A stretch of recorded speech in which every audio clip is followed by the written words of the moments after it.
Payday 3 just got its biggest community update yet. We also have what their future plans will be for both patches and the servers, as well as the potential and possibility of offline mode. We also have a few secret tips and tricks that are not very well known, and we also have to go over some of the top key missing features from Payday 2 as well as this game's launch. We got a lot to talk about. What's up, world? Strawberry back in the review, checking out all things Payday 3. Okay, so let's just jump into the community notes as well as what the future patch notes will look like. So these are the important updates from the actual Payday developer livestream that just happened. Now for the matchmaking section, they said that Tuesday included some server improvements and maintenance. They also added temporary player limits that would reduce the server strain. The limit has increased twice since then and will continue to increase. Andreas went on to say that the limit is actually quite large, but they didn't go on to denote exact specific figures. Now as for the server issue stuff, I actually haven't dealt with anything because I played the game in early access, and during that time the servers were actually pretty good. I will say for matchmaking, I was having a hard time finding lobbies in the later levels. For some reason, like right after Neon, a lot of those levels weren't being either picked up or utilized, or people weren't playing them.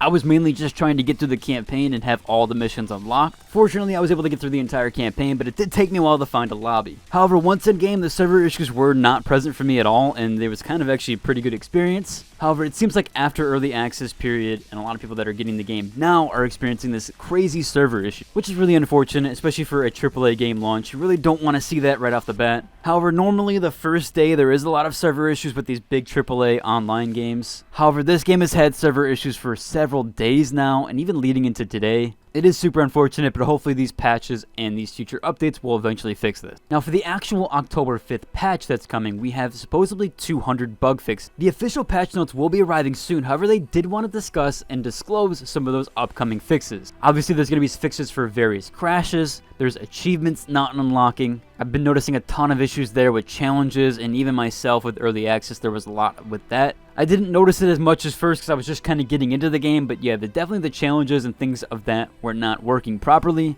A lot of things with stealth mechanics and the completion of stealth missions were also not applying correctly. That was actually one of the first that I noticed because I fully completed a mission stealth and didn't get any challenge completion for it, or at least the challenges tied to stealth completions weren't activating there. PS5 cosmetics and aim assist, which it seems like there's some issues with the PS5 cosmetics there, as well as maybe some issues with aim assist going on. I don't know for certain as I don't play the game on PS5, but if you guys can let me know what's going on PS5 if aim assist is just not working properly. There's also sections and areas where there's muted audio, and yeah, I somewhat noticed this audio issue. However, it wasn't super prevalent, and I think it only happened on a few occasions. We also have an issue with delayed interactions. Again, I would assume that's probably tied to the server stuff, as I didn't really deal with anything in the prompt section of interactions. Social screen names were not appearing on Xbox. Rock the Cradle VIP invitation not working on overkill difficulty, which that's like a major issue. You're not able to get through stealthily with a VIP invitation on that Neon map. Guards being unable to be traded as hostages. Yeah, that definitely seems like one that should be fixed, especially if they're guards. That definitely seems like it should warrant maybe even a time increase there.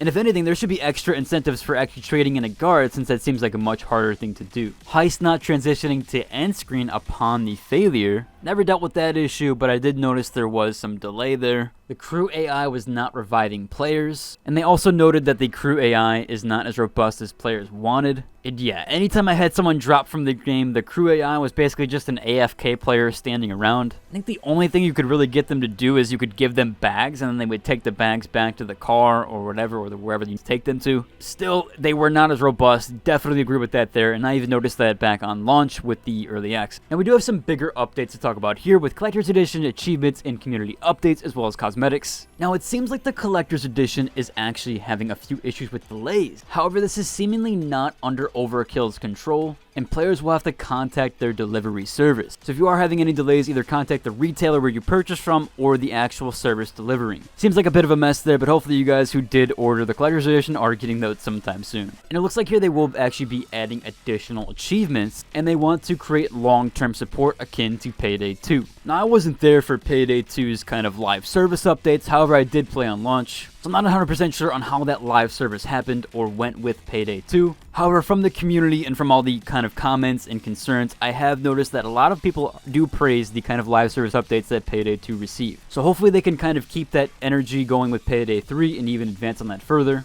Now there is also some community updates with the cosmetics. After the October 5th patch is planned to add frequent content updates in addition to community events. Now they did go on to say here that the roadmap events will be elaborated further when they get closer. Additional cosmetics are also being worked on, and they gave in quotes here, "stay tuned." They also want to do something kind of cool here with a multi-day heist, and it seems like there's going to be multiple, as they did denote this as in plural. Elmer went on to say one can argue it worked great and one can argue it did not. Depending on perspective, it's too early to say. So we're not sure if we're going to be getting that, but it does seem like quite a cool concept there with the multi-day heist. If anything, this kind of sounds like what Tarkov is trying to do or was trying to do, where you would essentially go from one area of the map to the next area right off the bat with no queue time. They also want to remaster previous maps. They believe that Payday 3 is a great opportunity to remaster old Payday maps, although it isn't confirmed. Remastering maps would have an original heist element with new imagination, and they also want some player feedback there on what legacy heists you would like to see. It's nice to see that they're at least trying to maintain this game properly, and it's cool to see that they're going to bring in old maps that players do love and like, although I do still hope that they have fresh ideas for some new maps and new creations, as nostalgia banking on everything can't always be the case, and they do need to have some new stuff there. Now again, this was all said on the Payday developer live stream, and this little Reddit thread here was put together by Ryan Gosling's Test. Dude's got a decent name, so yeah, check out the thread. I'll have it down below in the description. Now we do have those PSAs about not well-known information, as well as some tips and tricks. The first one here is that shooting an unsilenced weapon when the first response arrives, or shooting at them, that will immediately end the trade hostage timer and start assault backups. There also is some cool perk here with the armor penetration in the sharpshooter tree. You can take down dozers if you land headshots before the visor actually breaks. Also a good one here if you are speed running or wanting to do different setups and try to figure out different things. Restarting the level will not change the seed. So that randomization stuff that happens upon load-in will not change if you just restart the level from the actual menu system while in that level. And we have another big thing here about the DLC, as well as how it will be pertained to each platform. Essentially, if you buy DLC on one platform, can you play it on the other platforms if you own the game on both? And currently, Payday 3 does not support cross-activation of DLC content. That means if you own the Gold Edition on Xbox and the Standard Edition on PC, you'll only be able to access the content of each respective version of the platform where you own it. So if you own multiple platforms, don't try to buy the Gold Edition on both, or do, but you won't have access to the DLCs if you only have Standard on one and Gold on the other. Overall, though, it does seem that the server issues have been kind of fixed for Payday 3, at least as of today and as of later. Seems like people are getting more lobbies now. However, I have noticed that other people have been mentioning that they haven't been able to get a full lobby. I had issues with that, but I think it's mostly to pertain with the overkill and the higher difficulties, as well as the later maps. Hopefully all these encapsulated server issues kind of eventually get fixed. Seems like it's so far so good today, so we'll have to just wait and see on any updates there. That's just about covered for today's video. If you like, and subscribe, and until the next one. Deuces.